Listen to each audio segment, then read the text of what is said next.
Hello and welcome to your review for Doctor Who Series 14 or Season 1, Space Babies. Today I will be reviewing the episode of Space Babies that aired on BBC One last night and had a BBC iPlayer release for 18 hours previous. This of course is to do with the new release strategy that BBC and Disney Plus are on about, because BBC about 2 years ago struck a deal with Disney Plus to show it to an international audience, mainly Americans. But that aside, we're going to get into the Space Babies review shortly. Okay, let's get started. I really enjoyed Space Babies. I thought it was very interesting and intuitive idea to have the villain be a boogeyman and something that the babies are scared of. I really enjoyed the chemistry between Ruby and the Doctor, and I think Millie and Ncuti are great together, very much matching that of the 10th Doctor and Donna in Series 4. You can tell that these guys are so invested in the roles of both the Doctor and the companion, and it worked quite well on screen. I thought the idea of the episode being set on a space station in space and having the babies control it with the addition of the nanny was very interesting, and I liked the dynamic between the characters there, and the mix of, if you saw the behind the scenes episode of Doctor Who Unleashed to do with Space Babies, you would know that they got a mix of practical and visual effects, especially with the movement of the babies' mouths, which I thought was a bit odd, considering babies of that age don't tend to speak. They tend to babble and murmur in baby language. And also I thought it was a bit odd that the babies themselves spoke full sentences, whereas a few years previous it was said that the Doctor could speak babyish. So you might remember in, I think it was Series 6 of Closing Time of New Who, the Lodger, also known as Craig, had a baby with his wife, and it was Goo Goo Gaga, and then the Doctor said that he could speak baby, so he understood that. So I don't know why with this one they decided to have full-on conversations as if the babies spoke like adults.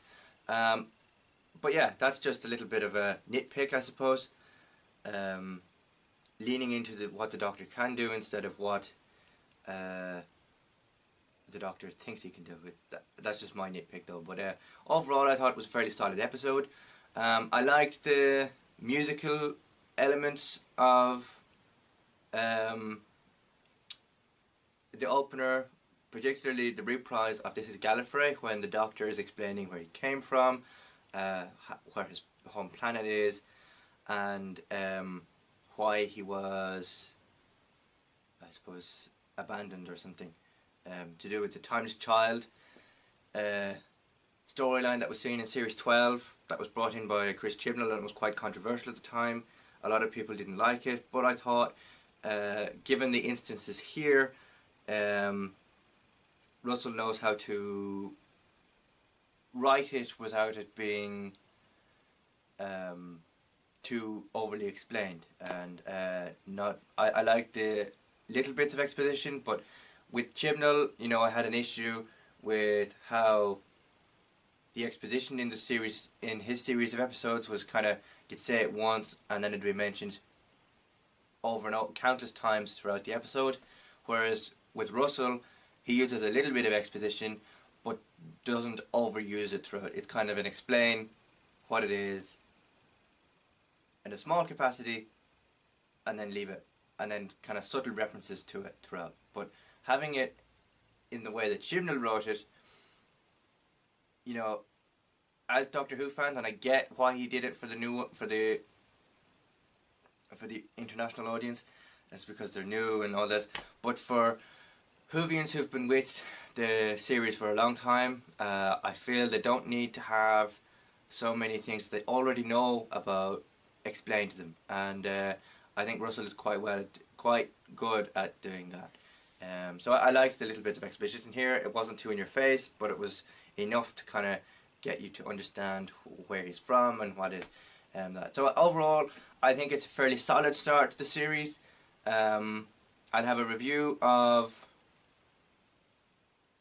The Devil's Chord out very soon. You'll get my thoughts and review of that. And that'll be an interesting one actually, because even though I liked the episode on paper, some things just didn't work out for me as I thought I'd hope.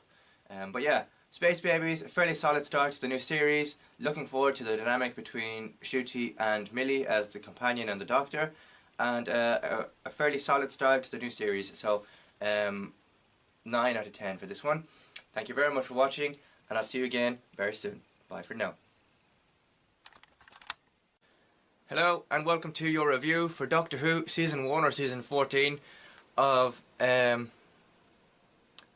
Episode 2, The Devil's Chord. Now, I will preface this review by saying that I thought the villain, Maestro, had a very good storyline, and I believe they were very good in what they did and with the characters that they were given.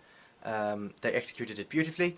However, given that this is kind of a, I suppose, musical episode of such, I was expecting the Beatles to be a little bit more involved in the storyline than just pressing a keyboard on a piano, and then all of a sudden the mystery of the missing song or the missing chord, as I said, would be solved. I was expecting the Beatles to be a little bit more involved in the story than they were. I'm not a huge fan of musicals, so this one kind of went over me a little bit. So you'll have to bear with me with this one. We got some cameos from some Strictly stars in the previous series of Strictly that just aired on BBC One. Last year we got cameos from Shirley Ballas, who's the head judge of Strictly Come Dancing, and a Strictly Come Dancing professional dancer, Johannes, also appeared in the episode. And you can catch the episode on BBC iPlayer as well as the behind the scenes of the episode on BBC iPlayer under the banner of Doctor Who Unleashed. Now, I'm not a massive fan of musicals as a whole. To be honest, I could have done without this episode if I'm completely honest with you. I don't think there's a need for Doctor Who to have big musical elements. Okay, keep it with sci-fi and fantasy, but don't overwork musical episodes into a series that doesn't necessarily need them as a plot point. We got to learn some history about the Doctor and who he is, and he made reference to the original series from 1963 to 1996. No. Yeah, 1989. Sorry, there was a nice reference there. There was also a reference to the Doctor's granddaughter, Susan, which I believe I've seen many theories online saying that Carol Ann Ford will return at some point in the season 14, season 1 series, making an appearance there. So I'm looking forward to that one. I liked the costumes of the characters, particularly Maestro's musical outfit, and Ruby Sunday's 60s attire, as well as the Doctor's blue navy pinstripe suit. Overall, as an episode, I could hit or miss this one, skip it. You know, I've only watched it twice. I don't see myself watching it again for a third time. You know, it's alright to have musicals in episodes, but don't make the whole episode revolve around a musical number and then not involve the Beatles as little as you did. I was expecting this episode to heavily feature the Beatles, and it only featured the Beatles for about 3 or 4 scenes of the entire episode, all with very little screen time. They had a screen time in the canteen, they had screen time in the hallway, and they had screen time, I think, in the recording studios. So 3 out of a 45-minute episode, 42-minute episode, whatever it is, 3 appearances on screen over a 42-minute episode is a bit lackluster to me, and I would have expected a little bit more involvement from the Beatles themselves rather than have an entire episode featuring a big musical number at the end. You can probably tell by the atmosphere of this video that I'm not a huge fan of musicals, and I never will be a huge fan of musicals. They just don't, I don't feel they sit right with me. Certain musicals, that is. This one I think just didn't work as a musical in my opinion. But yeah, so that way I'd probably give it about being generous, I'd probably give it a 5 out of 10, but nothing more than that. I'll be back soon with my review of Boom. But thank you very much for watching this video, and don't forget to subscribe to the channel for more content like this on the way very soon. Thank you very much for watching, and I'll see you again in a new video shortly. Bye for now. Hello and welcome to your episode review of episode 3 of Doctor Who Series 14/Season 1, Boom, written by Steven Moffat. Let's get into it, shall we? First off, I really enjoyed this episode. I thought it was a triumphant return of the Moff to the Whoniverse. We saw it with the Doctor and how he portrays the character in this episode, that he, you know, the storyline is that he's on a forbidden planet, and that he, you know, in the midst of trying to find something, the TARDIS lands on this planet and he steps on a bomb, and any sudden movement will set it off. So in a way it's kind of how to say,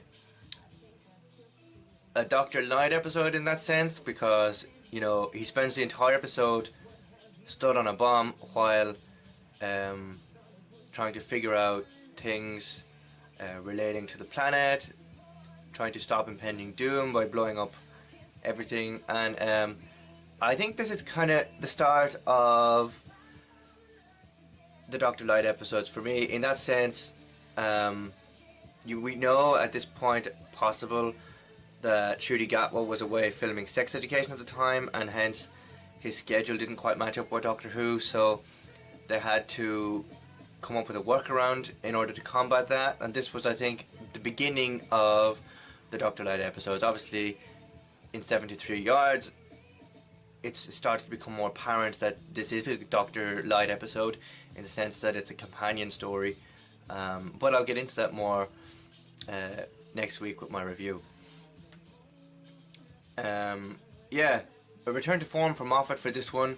Really enjoyed the storyline.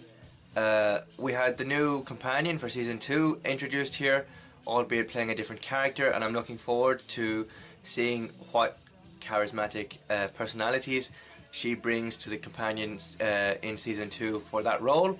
And very interesting as well with how the storyline evolves around the characters and what it means possibly for the future of the series. So overall, a solid return from Moffat for the return to the Whoniverse. Really enjoyed this episode and looking forward to more from him in the future.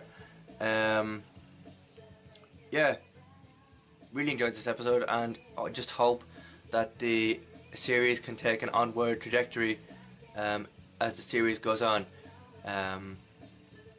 Because as you know, my thoughts on The Devil's Chord was not great. But yeah, we brushed past that, we dealt with it in the episode review.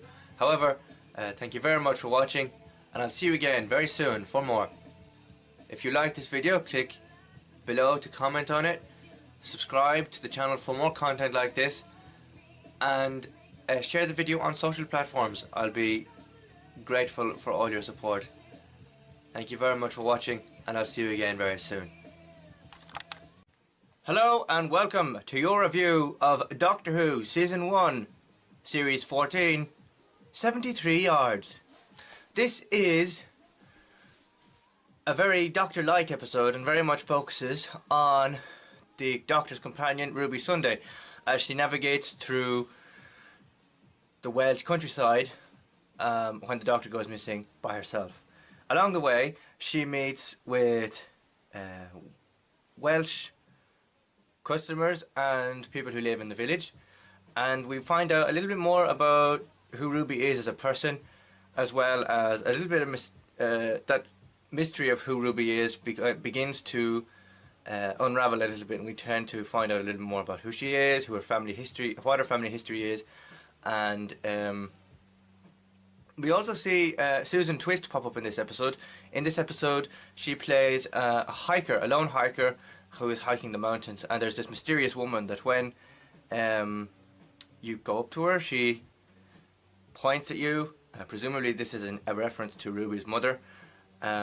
She points at you and then she tells you something,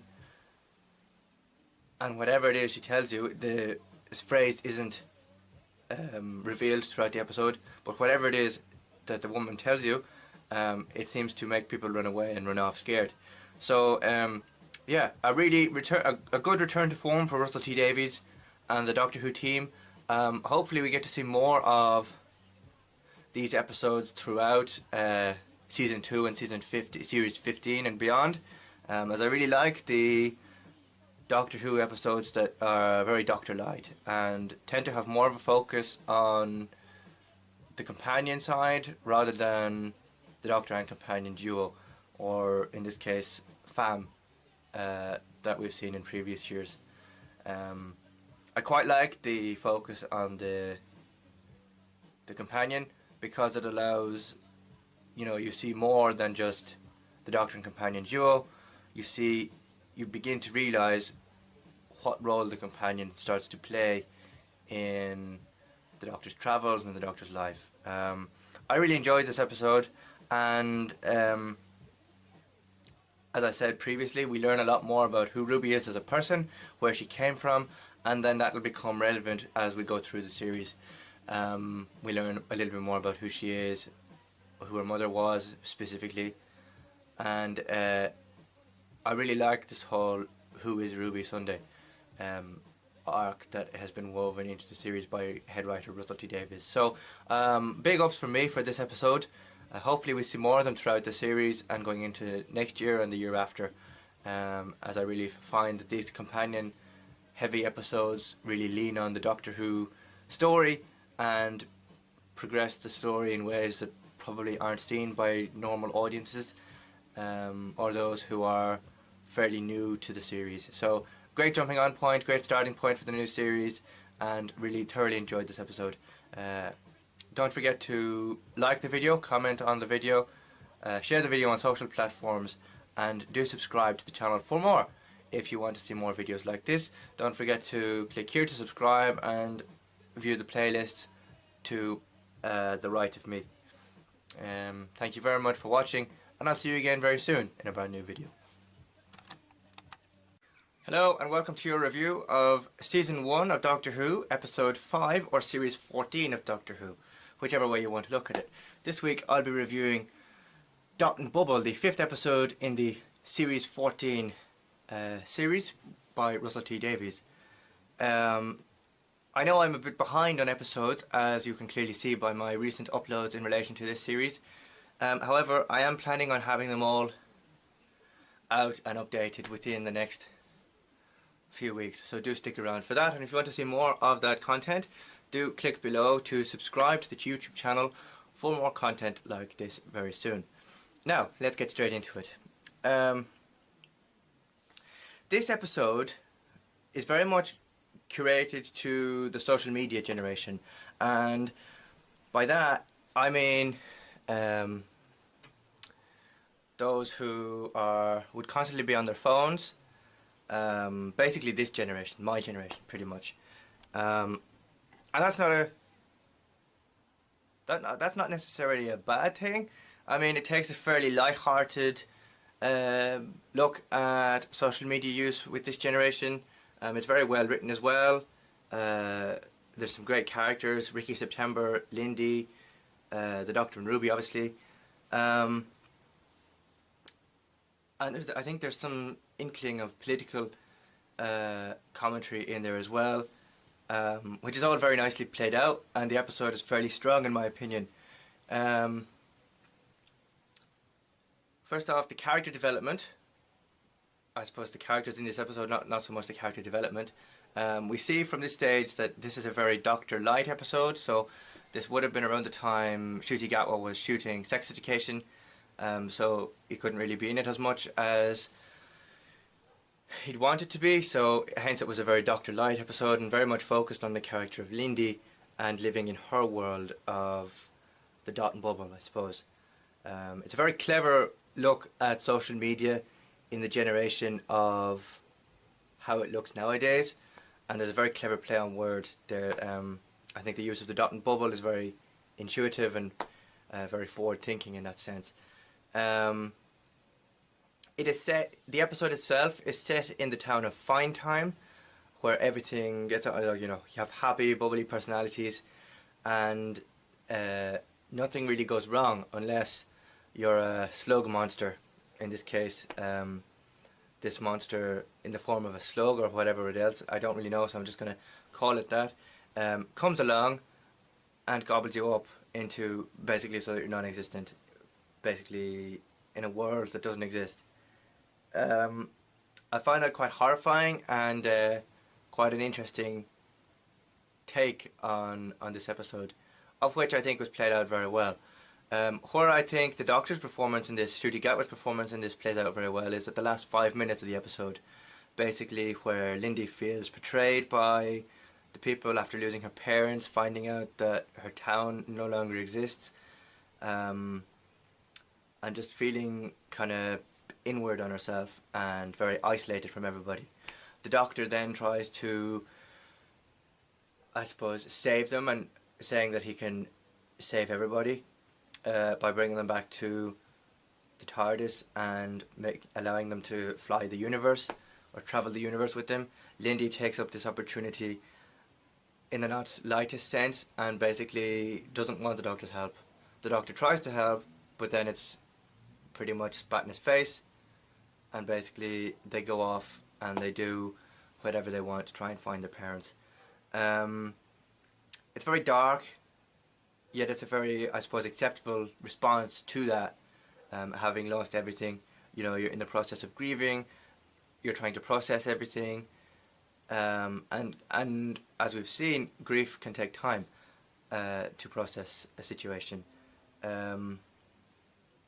The Doctor, from this reaction, is very angry, very let down, upset and saddened that Lindy has decided to take the options that she's taken. It's a very valued response, I think, and it shows how, I suppose, this generation views the use of social media in today's world. And for that reason, it's a very solid episode, I think. It's a very stark look at this generation's use of social media, and the series itself, as the series goes on through the episodes, the next one up is Rogue, the next one after that is The Legend, and the next one after that is the series finale in Empire of Death. And as the series progresses through these episodes, we see the production and stuff, the characters acting are getting better and better, and for that reason, based on the look of the episode and everything else that I've just mentioned, the characters' development, the look of the episode, the social context within the episode is placed, I'm going to give it a very solid 7, maybe 6 out of 10. And that's basically based on pure first viewing. I really enjoyed this episode. I thought the monsters for this episode were very inventive, very, unheard of before, very new as well. So yeah, solid 7 out of 10 for this episode.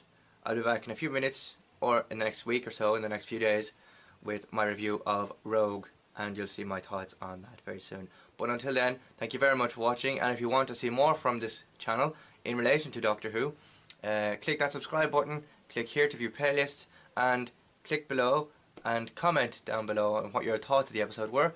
I'd be very glad to hear them, and I'll get back to as many of them as I can in the next near future. Thank you very much for watching, and I'll see you again very soon.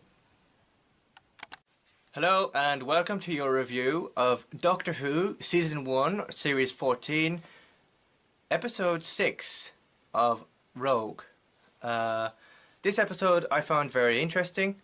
You know, it was set in 1813 England during a big sort of gathering of people dressed in what only seemed like Victorian England clothes, very sort of high up, and there was so many references to Bridgerton, probably a bit too much to count. I think what I counted maybe 2 or 3, but even still, like, you know, the period dress is nice, the characters of the Doctor, Ruby, Rogue, and Indira Varma as the Duchess I thought played very well. Jonathan Groff as Rogue is a very nice addition to the cast at this point, and I do hope we see him again at some point down the line, maybe in season 2 or 3, if season 3 is committed to by Disney and BBC at San Diego Comic-Con. We don't know, but I would very much like to see Rogue again. A lot of people were sort of taking likeness of the character of Rogue to that of John Barrowman and Captain Jack Harkness throughout the run of New Who. And while I can see similarities there, I don't think that's the sort of path that they want to go down with that character. I think it's nice to know that he's a time agent who does his own thing, you know, and there will be similarities pulled between that of Captain Jack and Rogue, but in terms of the character path that they'll go down with him, I don't see that happening. And I do hope that we do see him again at some point in the future. We have these villains of the episode, if I can remember the name of them correctly now. They're like these bird-like creatures. I'll put a picture of them up on the screen just so you know what I'm referencing, and maybe you can tell me the name of the characters that I'm referring to in the description or in the comments. Yeah, we are 2 episodes away from the finale, but the finale being 2 parts. I really enjoyed this episode. As somebody who has only seen Bridgerton in passing, be it trailers or teasers for the season, I haven't watched Bridgerton. I know it's a big popularity. It's very popular within the Bridgerton circles on Netflix, and has surpassed the likes of Harlan Coben's Fool Me Once series starring Michelle Keegan at one point. You know, it's outnumbered many series on the Nielsen charts in the US, and it seems to be very popular over there and over here in Ireland as well as in Britain. But I pay no attention to it. I don't watch Bridgerton on Netflix.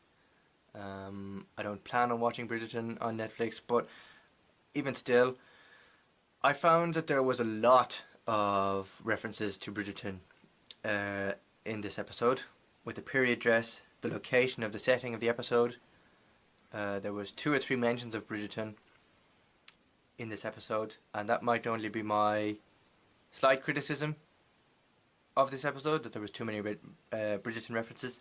It was nice to see that we got reference to the Schalke Doctor, played by Richard E. Grant, in an animated serial.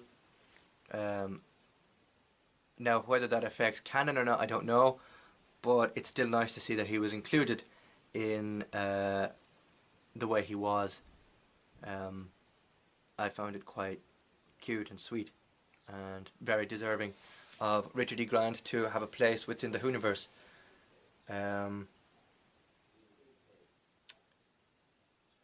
Yeah, I'm looking forward to where we go with The Legend of Ruby Sunday and The Empire of Death.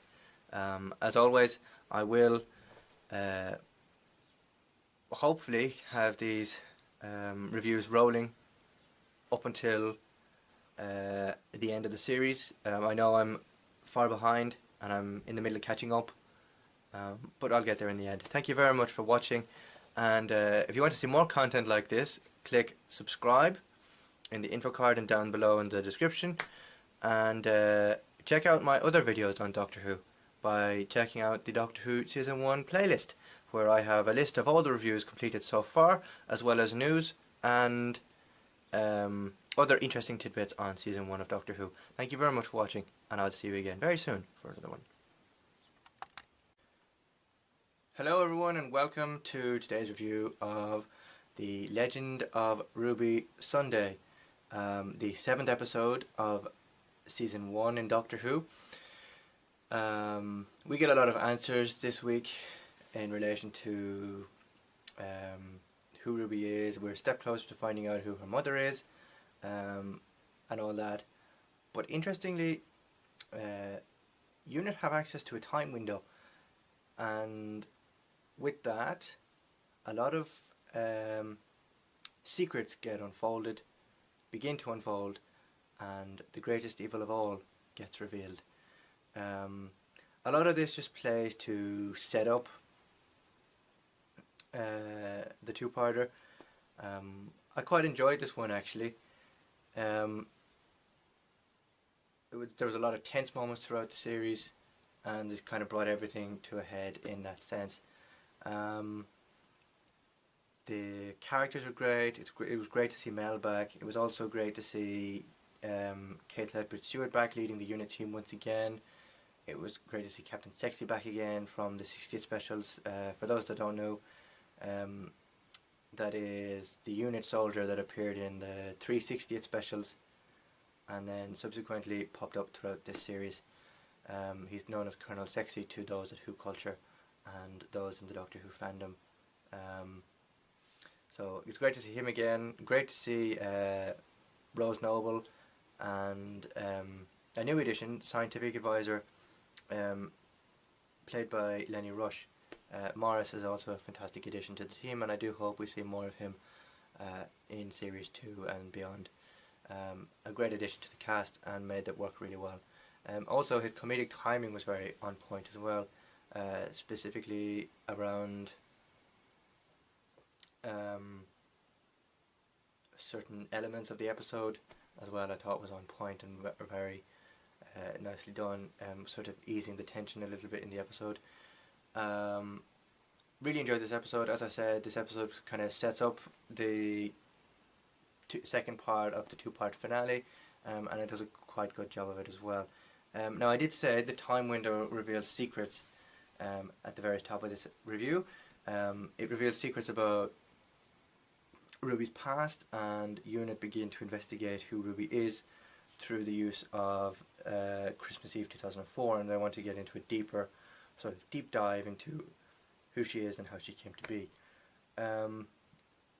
We see the Doctor get emotion, a lot of emotion that's actually brought up through this character, and we noticed that throughout the series, and I think his emotions kind of get to him in this one, and it's great to see an emotion filled Doctor, as we've never really had a character explore that side of him before. So it's great to see Ncuti exploring that side of the character for us, and I do hope we see a lot more of it in series 2 and 3 going forward. It sets up a lot of the story going into the finale, and there's some great exploration of previous villains. We find a little bit more about Triad and who is behind the whole technology thing. A lot of people thought it was that Caroline Ford was going to appear in the series, given the triad spells Susan technologies and all that. But I suppose we'll find out what happens when the finale rolls around, and hopefully many of your questions will be answered.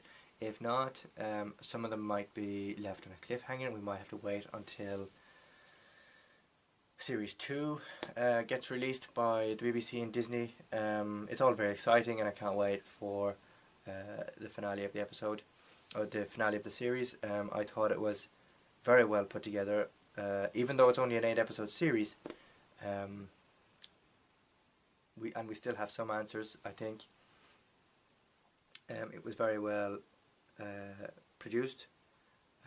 You can definitely see that the big budget helped it in that the visuals were fantastic, always on point, and they had some stunning CGI bits in the series throughout as well. So yeah, that's all I can say on this episode for now. Tune in at some point this week when I have the Empire of Death review very shortly. Thank you very much for watching, and if you want to see more content like this, don't forget you can check out a playlist of all the Season 1 reviews from Doctor Who so far, and I have a whole Doctor Who section on my YouTube channel for you to check out, should you so wish to do so. Until then, thank you very much for watching. Don't forget to like, comment and subscribe for the latest Doctor Who news, and I'll be back very shortly with more. Thank you for watching, and good night. Hello and welcome to your review, the long-awaited review of Doctor Who Season 1, The Empire of Death. I'm back to finish off the Season 1 reviews with the final installment of Empire of Death. I realise it's taken me a long time to try and get around to it, but nonetheless, I just want to start off by saying that I'm just after finishing rewatching Empire of Death, and for all the criticism it got about loose ends and not tying up stories in the right way and whatever criticism else it got at the time of airing, I actually really enjoyed this episode, and I like how it wrapped up certain things, certain elements of Season 1. However, there are still some loose ends when it comes to the introduction of Ruby's mother into Ruby's life and stuff like that, among others, and I hope that when Season 2 comes around to airing, I hope that Ruby's mother is a part of Ruby's life, and not something that we discover at the end of Season 1 like we did. However,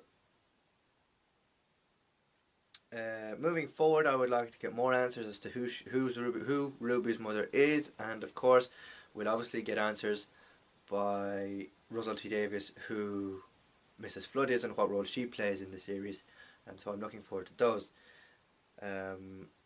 But there are still so many unanswered questions as yet, like with the introduction of Ruby's mother at the end of Season 1, is Ruby's foster mother Carla still going to be involved in Ruby's life, and all that needs to be sorted out as well. I really enjoyed this episode, and like I said, how this episode wrapped up certain things. And yes, I get this episode got criticism at the time of airing for not doing it the way it did it, for doing it the way it did, and there were still some criticisms levied at that too, and I'm all for the criticisms as long as we get answers in Season 2 for those that we didn't get answers to in Season 1.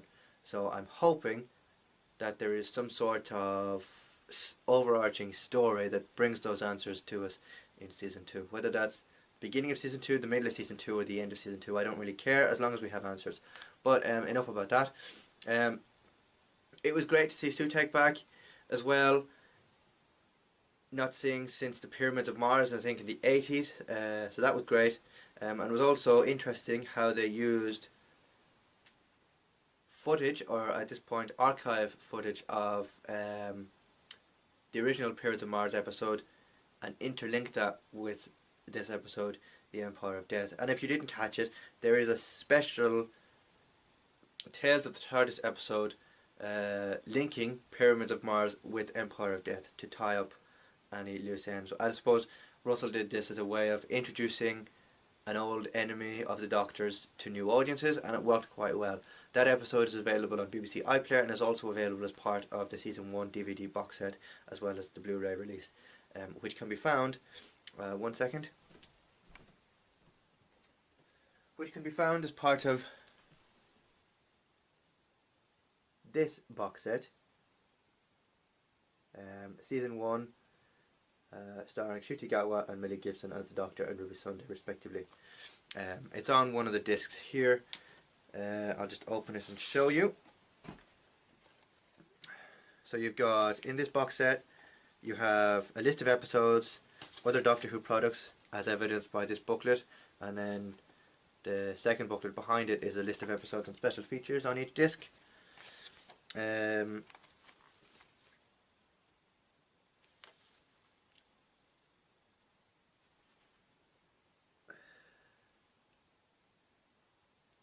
Yeah, I believe Pyramids of Mars is either on the disc 7, which contains the rest of the episodes of Season 1 for Doctor Who Unleashed, or it's on disc 6, so you can see it there. But it is part of the Season 1 box set, and it's fairly easy to navigate once all the episodes are finished, and I quite like the box set. I'll have news on Season 2 very soon, and of course the War Between the Land and Sea, that's news is currently on its way to us. It's filming at the moment, so more news and that comes to light, I'll be sure to report on it. But yeah, Sutekh's introduction to this story was a nice idea.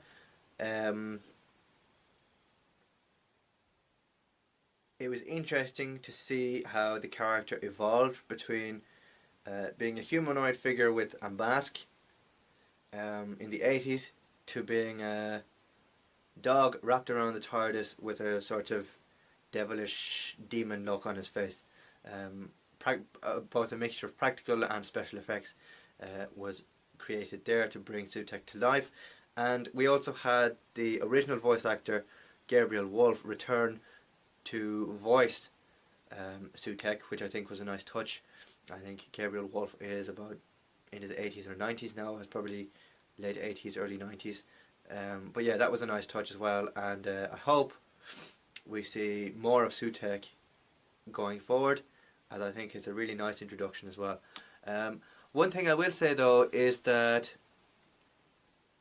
when it was announced that Sutekh was returning as the main villain, the God of Evil or something, or however it was phrased at the time, I think a lot of fans were disappointed. They were angry, you know, especially for new fans coming on as a starting point for Season 1, bit like Whittaker was a starting point in 2018 when she was the first female Doctor to portray the Doctor on TV. This kind of got a similar reception, you know, with people saying, oh, why introduce an old villain to new audiences when new audiences don't know who this is? And, you know, I get the point, you know, but also it was kind of unjustified at the same time. You had a really old monster which being introduced to a new audiences through Season 1, but then you also had the supplementary episode of Pyramids of Mars, a reworking of Periods of Mars, introduced as part of the Tales of TARDIS episode, so that it would bring old and new viewers on board with the villain of the series. So that argument was sort of unjustified to a point, and they brought in Pyramids of Mars reworking that episode to include it on BBC4 as well when it's time of broadcasting, and on the DVD to sort of bridge the gap between old and new fans, and it worked. I had no complaints over it. I thought it was very nicely done, very well done, and I very much enjoyed watching it. when it was aired on BBC4, and of course watching it again on the DVD box set available now through any major retailer. Thank you very much for watching, and well, no, I won't go there yet. I have to give it a rating. As this is an episode, part of split in two parts, I can give it a rating as a singular episode or as a rating as one episode with two parts conjoined together. Yeah, really enjoyed this episode. Would like to see more answers from season 2 in relation to the answers to the stuff we didn't get in season 1. I'm hoping it brings together some answers in season 2 going forward, and we get a satisfying conclusion to various things that we didn't get answers to in season 1. So that's my hope for it. We'll get more sort of answers and news in relation to who Mrs. Flood is and the sort of role that she plays in Ruby's life, and of course going forward in the Doctor's life. I do hope, as she was mentioned a lot through season 1, that we do get a revisiting or a cameo appearance at least of Carol Ann Ford in season 2 at some point. Whether that's a cameo appearance, just a regular appearance, or a full-fledged sort of, not so much a cameo appearance, but a proper appearance going forward. The only reason I say this is because she was mentioned about 6 or 7 times in season 1, so why would you mention a character 6 or 7 times for the series and not have her show up later series? You know, it just doesn't make any sense. And the fact that Carol Ann Ford has come out a few weeks ago and said that she wants to participate in Doctor Who season, in Doctor Who with this era, whether that's a cameo appearance, a special appearance, or just to pay homage to William Hartnell and the likes of William Russell, acting alongside Ncuti Gatwa and Millie Gibson, I think would be really nice. But to have the original actor come out and say that she would very much like a part in Doctor Who this era, and then to not act on it, I think there's something wrong there, and there has to be something worked out between Russell T Davies and the actor's agent in order to get that over the line. I leave the article in which Carol Ann Ford spoke about it, about her appearance coming up on 60 years, in the link in the description box below, and you can read it there. That's all I have left to say on this. I've of course will have more news on the War Between the Land and Sea, and that upcoming spin-off that's coming out next year. I'll have more news on season 2 as well, as news comes through. But for now, this wraps up the entirety of Doctor Who season 1, the first season to star Ncuti Gatwa as the 15th Doctor and Ruby Sunday, and Millie Gibson rather as Ruby Sunday, the 15th Doctor's companion for this series. I'll have more news on season 2 and the War Between the Land and the Sea in the very near future. If you want to see more video content like this, don't forget to click here to check out the playlist of season 1 reviews, and of course all of the Doctor Who Universe videos that I've done.